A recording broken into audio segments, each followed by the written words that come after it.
ভাইপুর সঙ্গে আমি তো বললাম আমার ছেলে, তার ছেলের সঙ্গে বাবার দূরত্ব যদিও কোনো কোনো সময় হয়তো কদিন থাকে, একদিন দুদিন, কিন্তু আমাদের একদিনের জন্য দূরত্ব হয়নি। ও বন্দ্যোপাধ্যায়ের সৈনিক, আমি অভিষেক বন্দ্যোপাধ্যায়ের সৈনিক। এই দলটা করতে গিয়ে আমি আমার দুই দাদাকে হারিয়েছি, বাবাকে হারিয়েছি। বামফ্রন্টে অন্যায় অত্যাচার অবিচারের বিরুদ্ধে প্রতিবাদ করতে গিয়ে অনেক ত্যাগ তিতিক্ষা লড়াই সংগ্রাম করে আমি এই জায়গায় পৌঁছেছি। স্বভাবতই দলনেত্রী এবং দলের যিনি বর্তমানে সেনাপতি যুবরাজ অভিষেক বন্দ্যোপাধ্যায় আমাকে বীরভূম জেলার সভাধিপতি আসনে বসিয়েছেন। স্বভাবতই 2.5 বছর হয়ে গেল সততা এবং নিষ্ঠার সঙ্গে সে দায়িত্ব পালন করছি। দলনেত্রী এবং আমার দলের সেনাপতি যখন যে অর্ডার বা নির্দেশ আমাকে দেয় সেটা অক্ষরে অক্ষরে পালন করা হচ্ছে। কাজল শেখের ডিউটি, কাজল শেখের কাজ। স্বভাবতই বিভিন্ন সময়ে যখন ওদের সঙ্গে দেখা সাক্ষাৎ মোলাকাত হয়, বিভিন্ন প্রোগ্রামে আমি যাই, তখন বিভিন্ন ধরনের আমাকে নির্দেশ দেয়, সেগুলোই আমি শুনি। অভিষেক বন্দ্যোপাধ্যায় তারাপীঠে এসেছিলেন, উনি বীরভূম জেলা সম্বন্ধে জিজ্ঞাসা করেছেন। আমি বলেছি বীরভূম জেলার কোন প্রান্তে কোন বিধানসভায় কি করা উচিত, কি করলে ভালো হয় জিজ্ঞাসা করেছেন বলেছি। আজকে দিদি এসে একই ব্যাপার তিনিও জিজ্ঞাসা করেছেন, তেনাকেও সেইভাবেই বলেছি। এখন যেটা দেখা যাচ্ছে, লোকের মুখে শোনা যাচ্ছে যে কাজল শেখ নেই, নানুরা প্রভাব পড়ে। কাজল শেখ না থাকলেও নানুরের মানুষ বা যারা কথাটা বলছে, কাজল শেখের ছেলে তো আছে, কাজল শেখের ভাইপো তো আছে। আগে আমার ভাতিজাকে সামলা, তারপর বাঁচাবি বাংলা। আগে আমার ভাইপোকে সামলা, তারপর আমি। এখন বর্তমানে যে জায়গায় নানুর বিধানসভার ইয়াং জেনারেশন নবযৌবন যেভাবে নানুর বিধানসভার ভাবি বিধায়কের সঙ্গে ফিলিপের নেতৃত্বে যেভাবে ইয়াং জেনারেশন প্রবীণ নবীন যেভাবে লড়াই করছে, আমার মনে হয় বিগত দিনের আমি একটা রেকর্ড বানিয়েছিলাম 2024 নির্বাচনে 85,500, আমার মনে হয় সে রেকর্ডকে ওরা ছাড়িয়ে দেবে। বিজেপি বলছে যে টাকার প্রচারে দেখা যাচ্ছে না, অথচ তৃণমূলের বিধায়ক মানে বিধানচন্দ্র মাঝি প্রচারে ভাইপোকে দেখা যাচ্ছে। এটা দূরত্ব। বিধানচন্দ্র মাঝি তো আমার ভাই, আমার ছোট ভাই, আমার ছায়া সঙ্গী, আমার পরিবারের একটা সদস্য। স্বভাবতই আমার পাশে নেই, ও আরেক কাকার পাশে আছে।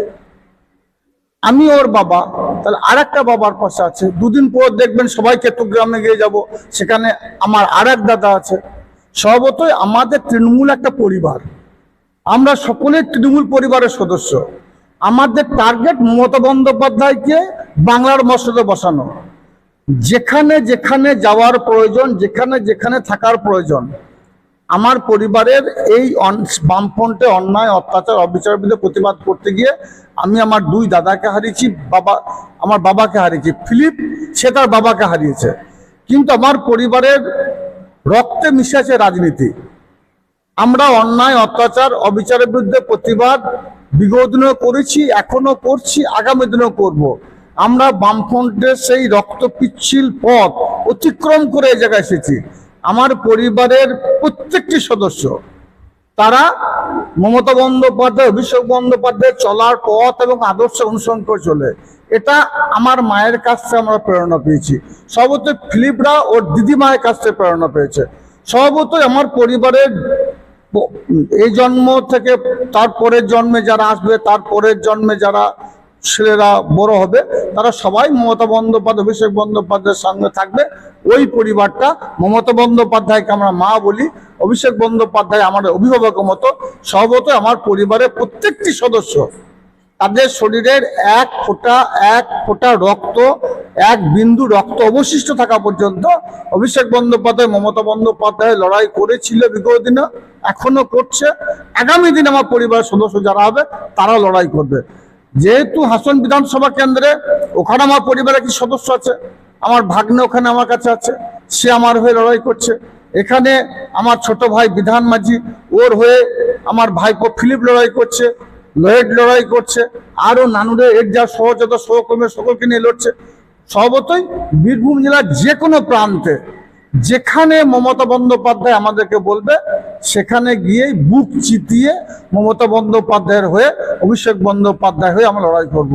আমাদের বিভিন্ন জায়গা আমরা নিজেরাই ভাগ করে নিয়েছি, কে কোন জায়গায় থাকবে, কিন্তু আমাদের টার্গেট হচ্ছে মমতা বন্দ্যোপাধ্যায়কে 250-এর বেশি আসন নিয়ে চতুর্থবারের জন্য বাংলা মহাসংঘে বসানো, আর বীরভূম জেলার 11টা বিধানসভা, 11টা বিধানসভাতে জোড়া ফুল ফোটানো।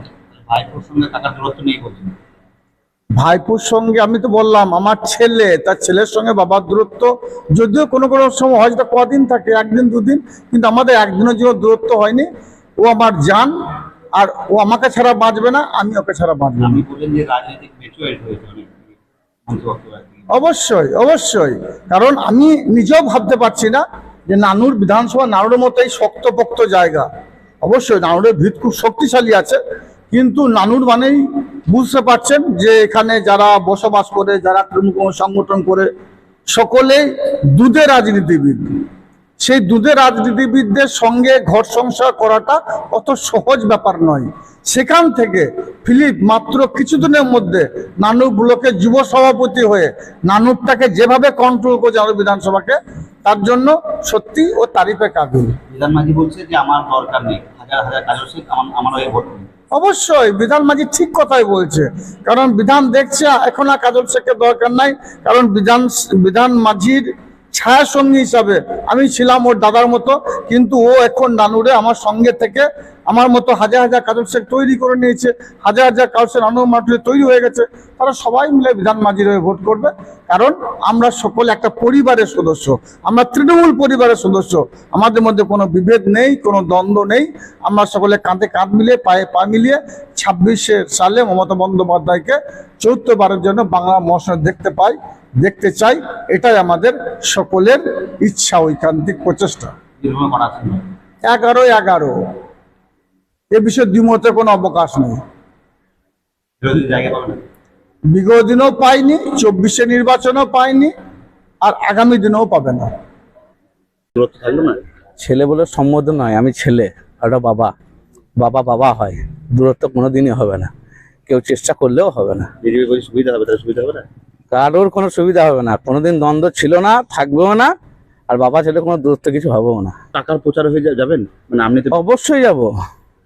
দুটো কেন্দ্র, দুটোই কাকার, নানুরও কাকার, হাসনও কাকার, আর এই নানুরের কাজ হচ্ছে কি নানুরের ব্র্যান্ড, ওনার তৈরি এগুলো। নানুরে আমাকে নতুন করে বলার কিছু নেই, এখানে কাজল শেখের নাম থাকলেই হবে, কাজল শেখ আছে মানেই হবে। দেখুন, দাদা যেটা বলেছে, দাদার কথা শিরোধার্য, তার কারণ কাজলদা নানুরের সংগঠনটাকে নিজের হাতে তিলে তিলে তৈরি করেছেন। উনি জানেন যে নানুরের রেজাল্ট কেমন হতে পারে, স্বাভাবিক উনি আগে থেকে আগাম ভবিষ্যৎবাণী করলেন যে বীরভূমে 11টা জিতবে এবং নানুরে 1 নম্বরে থাকবে। দেখুন, কাজলদার কাছে, কাজলদা যেমন নিজের দাদার মতো, উনি আমাকে নিজের ভাইয়ের মতো ভালোবাসেন, আমরা ছায়া সঙ্গী। আর ফিলিপ হচ্ছে ওনার ছেলের মতো, ভাই আর ছেলে যেমন হয়, সবাইকে সবার মতো নিজের মতো করে ভালোবাসেন। এবং আমরা জানেন যে ফিলিপের বাবা শহীদ হয়েছেন আমাদের তৃণমূল কংগ্রেস হয়ে লড়াই করতে গিয়ে। কাজলদার নিজের রক্ত ফিলিপ, এবং আমাকেও নিজের ভাইয়ের মতো ভালোবাসেন। তো আমার এভাবেই সম্পর্কগুলো এগিয়ে চলবে আগামী। দেখুন, কাজলদা হাসানা আছে, ওখানে কাজলদা যেখানে থাকে সেখানে কারোর প্রয়োজন আছে বলে আমার মনে হয় না।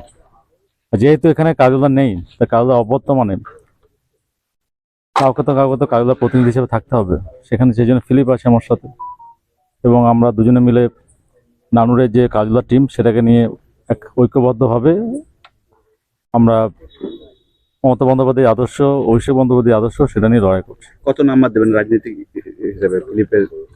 দেখুন, ফিলিপ এই অল্প বয়সের মধ্যে যে গুরুদায়িত্ব নিয়েছে, আমার যেটা মনে হচ্ছে যে আগামী দিনে ওর নেতৃত্বে একটা শক্তিশালী সংগঠন নানুরে গড়ে উঠবে কাজলদার মতোই।